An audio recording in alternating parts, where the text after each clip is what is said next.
folks, yay for a new video. I am making a mini series here based on February's mood board, and it has lots of really cool purples and grays in it, and I really wanted to play with that. So I have some index cards here that I have already treated with gesso, and then I have stitched two together. So there's a gesso one on the front and then a regular one on the back, and then I just stitched them together with my sewing machine. The reason I did that was for some stability in these little pieces. And then I am working with some powdered charcoal and some clear gesso, and it's super cool with this powdered charcoal. So it creates this kind of like ink splotchy kind of like watercolor effect, but with the grunginess of a powdered charcoal, and it is divine. It is absolutely lovely. And then this paintbrush that's here, I actually sharpened the end of the wooden paintbrush like you would a pencil, but there's no lead in it, so it just gets this really fine tip on it. Now I can use that as a carving tool in my wet paint. And how cool is that? Super awesome. I do have some other tools that would work for this, and I also I'm getting ready to buy a new set, but I thought, you know what? Why not make my own? So I did. And then also I used a little pastry wheel to add some dots. So I'm really going for mark making and like fake texture here. So use that pastry cutter to make some dots, and you just roll it right across the wet paint. And then I use that paintbrush to carve into the wet paint as well. Although it's not paint, right? It's gesso mixed with charcoal. And the reason I did that is because when that clear gesso mixes with the charcoal, then it makes it permanent.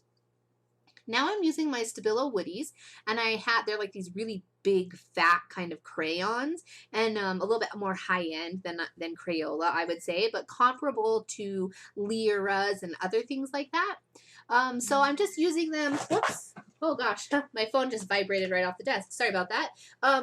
I am using that woody in that really great kind of like raspberry color to add more marks, and I'm making repeating dots.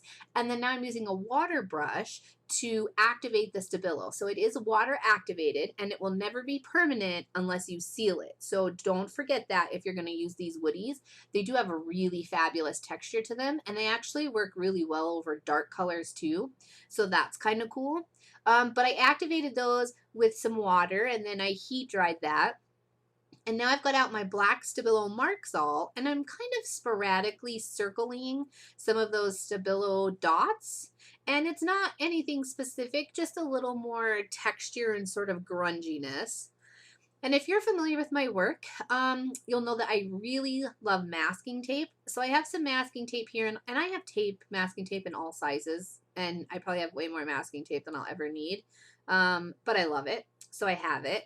And what I'm doing with the masking tape now is I'm using two different sizes to kind of create an area of focus in my little trio, my little mini series here. But I'm also using it to secure the open threads that I have left from stitching. So if you're familiar with my work, or if you're not, you'll know, or maybe you don't know, but I really love to leave the strings on when I've been stitching, and to like use that fiber, and it's really awesome to me. Oh, and I will say real quick, before I added the masking tape, I did seal my mini series with a workable fixative. So it's important what you choose. If you choose a workable fixative, then you can keep working on top of it, but all the layers underneath will be permanent. Okay, so if you use something like a lacquer or something else that is more glossy finish, you won't be able to do very much work on top of it. So real quick, getting back to what I just did, I used the masking tape to secure those open fibers that I had onto the page and create a focal point.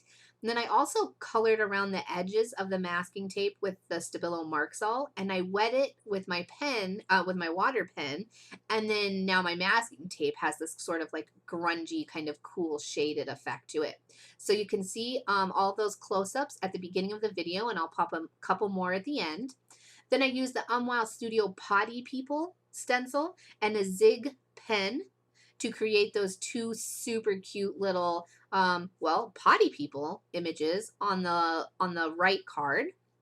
And I also used, oh, that was my fine liner. And it has a mixture of acrylic and airbrush medium in it. And I used that to make some really dark, heavy splatters, which look really great in contrast to the kind of smoky gray that we got from the charcoal. And oh, then I went back and activated the Stabilo Marksol that I did kind of around the woody. So kind of just layers and playing back and forth and having fun. And I did contemplate a little bit on these, but these are more kind of just doing the stuff that I love to do, like masking tape, and I'm trying to make more marks, and I really love stitching. So this video is for our mixed media moods, but of course I'll share it other places as well. And there's a Facebook group for our mixed media moods. There's also a Facebook group just for art journaling and mixed media with me. So please feel free to join that, because I share like art videos in there from other people and really cool tips and tricks and things like that. Well, a few days ago, and I guess maybe it might be like a week and a half ago now, I shared a video that had a bunch of stitching samples on it, different ways to make cool stitches, and I learned about these French knots. And they are amazing. I cannot believe how cool these little French knots are. This is one of the coolest things I've ever learned that I will definitely be adding to my artwork more often. So there you can see all of them in a row there.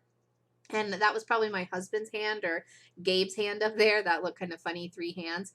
Then I will say I did use some gel medium to make sure that those knots were, because it's just on paper. So I put some gel medium on the back to really secure those in place. Now I have one of my favorite Viva Las Vegas stamps that I designed, the handwriting arrow trio, and I have stamped it on some newsprint. So I've already got this kind of cool gray toned effect going on between the Stabilo and the charcoal. I didn't feel like stamping on crisp white would be good. I did try to stamp on some other like jelly printed pieces that I had, and it just wasn't, you know, jiving exactly like I wanted. So I went back to the newsprint, and it's really lovely. It's got this gray tone to it. Just keep in mind, if you're going to start incorporating newsprint into your artwork, it is a very thin paper. So don't expect it to hold up to a lot of stuff. So it's kind of one of the last things I did here. And I just glued that down. I fussy cut out those triangles, and then I glued that down with some Yoo-Hoo, which is a really great mixed media glue. And I loved the French knots that were happening on the right card, so I decided to sporadically mimic the purple dots that I did earlier with the woody with some French knots on this card. And then I got a little rough-handed there. I was mentioning earlier, stitching on paper is not always super secure, so you kind of have to be gentle with it, which I was not. So I ripped my knot right through the paper.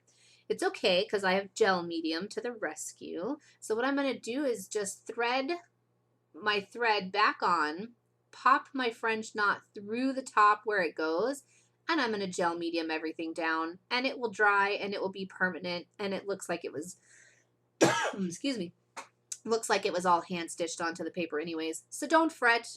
If you pull something through your paper, it's an easy fix. Yeah. And I'm loving too this addition of the stitching, and then especially when it's in conjunction with the masking tape. I really love the difference that there is between them, the contrast. So I'm going to stitch a giant X on this card, and it actually ends up being the middle card in the end after I have all 3 done. I kind of spread them out, and I like it in the middle. So now I have just like a perfect little mini series of mixed media goodness. All right, so thanks so much for joining me, and I'll have some links in the bottom, including supplies, where to find these things, the 2 groups I mentioned, our Mixed Media Moods, and the Art Journaling and Mixed Media with DeeDee Catron. Feel free to subscribe to my channel. I am getting back in the groove here and plan to have at least 1 video per week, and soon I'll be doing live videos in my art journaling group too. So if you're interested, pop on over. And thanks so much for joining me here every time. Bye.